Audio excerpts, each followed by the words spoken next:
Christian Pulisic helped Dortmund maintain their good form, whilst John Brooks faced a major test against Bayern. We're going to take a closer look at their performances next on Amerikaner Abroad.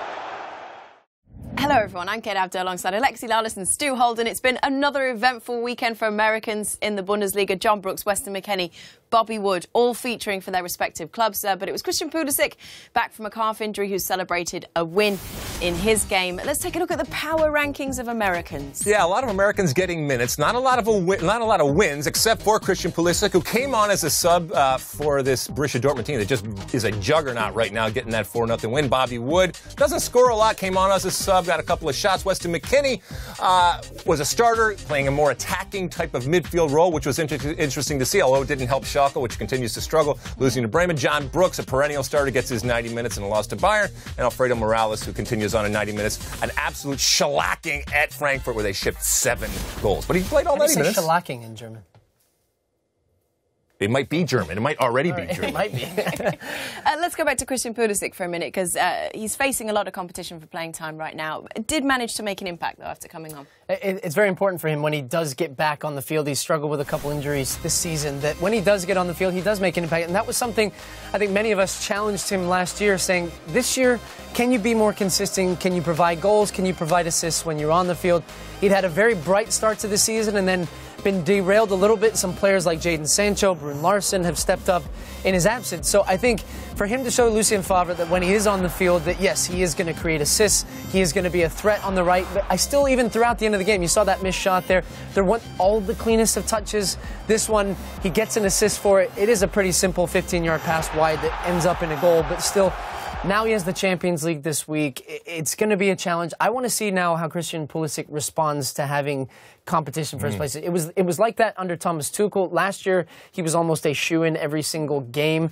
And this year, it looks like Dortmund not only playing well, but have a lot of competition in those forward 4 places. So let's see how he does. Well, I think we all, and certainly Dortmund, has a lot of patience and confidence in Christian Pulisic. But you know, time moves on, and things change, and situations change, and especially at a place like Dortmund that has plenty of talent and plenty of depth, people are going to challenge. And you lose your spot through injury, you lose your spot through coaching changes, you lose your spot through number of games, or you lose your spot just through form. Once you lose it, and if somebody comes in and takes it and grabs it with both hands, they're not going to let it go willingly. And so for Christian Pulisic right now, whether it's in Europe coming up, or certainly if he gets these opportunities going forward, he's got to make the most of them, whether it's a substitution role or a starting role. Because remember, we were talking about Christian Pulisic as leading this team. We were also going to say this might have been his last year at Borussia Dortmund. Yep. And that we were saying he might have not even gone to Liverpool in this summer, or Barcelona, or these team names that were thrown out there. And now all of a sudden he finds himself in a position where everyone's saying, well, maybe Jadon Sancho's the best player in that position. And so he's going to have to show and prove once again, and he's done it in the past, that he can handle that. And now multiple injuries, too, and you do not want to get saddled with a label of a player who, yes, is quality, but is hurt consistently. Because what do any coach or any club want? They want that consistent performance. And if you're up and down, both on and off the field in your form, or you're playing a game, you're missing a game, you're playing a game, you're missing a game, that's a problem going forward. Nothing worse than a player who keeps getting injured, is there? Oh, wow. It's Kate. Kate coming in from the top, just housed in him. Let's talk about John Brooks for a minute. Started in the centre of defence for Wolfsburg. Encountered some difficulties, I think it's fair to say, against Bayern. You would. I mean, with who you're facing, right? This is John Brooks, unfortunately. John Brooks, he doesn't read books. You know, he's been like this for the past couple of seasons. He's been up and down. He's been inconsistent. He's had injuries. Last season, he barely played because of those injuries. This year, he starts the season well. He scores a goal. Everybody's saying John Brooks is there. He's great. And Wolfsburg have once again shown they have another leaky defense. They conceded 3 against Freiburg at home. They conceded 3 against Bayern at home.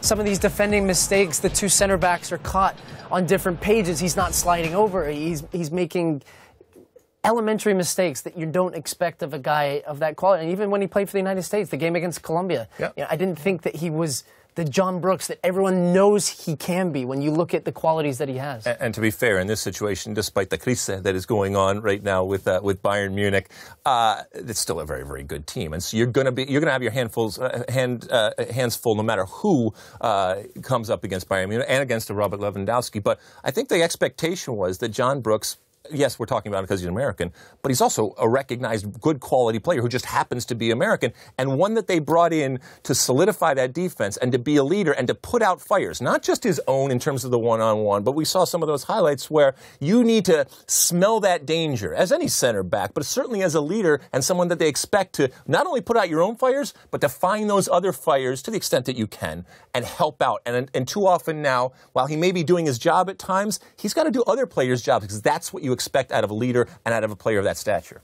Let's talk about one of the other American boys. Werder Bremen victorious over Schalke this weekend. Weston McKennie went all 90 minutes for the Royal Blues. Still no Josh Sargent in the Bremen 18, which is kind of disappointing, isn't it? It's what we keep hoping for, and we keep thinking we're on the cusp of that as well. You surprised he hasn't made his debut yet? Here's the rub.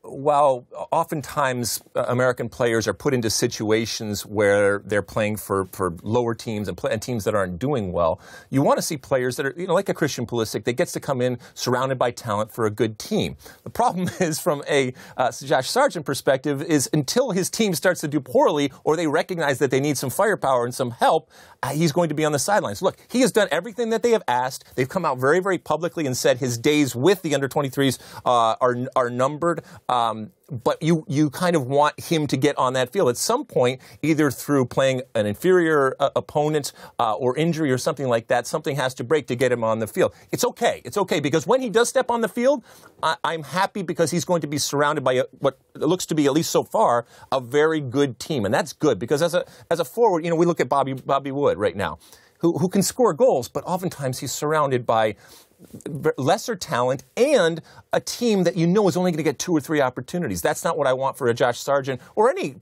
forward out there. You want them to be getting constant bites of the apple, and I think when he does finally get that opportunity, and we hope it comes sooner rather than later, he will get bites. I think we're all ready to jump on this hype train and just go, because we see the potential of Josh Sargent. If you go back, when he joined Werder Bremen, wasn't 18 years old yet, was training with the academy, then he's slowly working his way up. He's doing well with the 18s. He does well with the 23s. He's now scoring goals for the national team. It's all part of this progression plan for a younger player. And I think also coming off the back of an international break where then he gets back late to his team, he was never realistically, I don't think, going to be thrown in to be on the bench. He will get his debut this season, that's for sure. And I think this isn't the season we're going to say Josh Sargent, this is the making of him. I think it's more so going to be next year where he could become potentially a regular for that team. Well, Josh Sargent will certainly be hoping to make his debut next Sunday when Werder Bremen play host to Leverkusen. That game is live for you on FS1. Also that day, we've got Leipzig facing Weston McKennie and Schalke on FS2. Round 9 gets underway on Friday with Fabian Johnson and Gladbach taking on Freiburg. That one live on FS2. Until then, auf Wiedersehen, meine Freunde. Tschüss.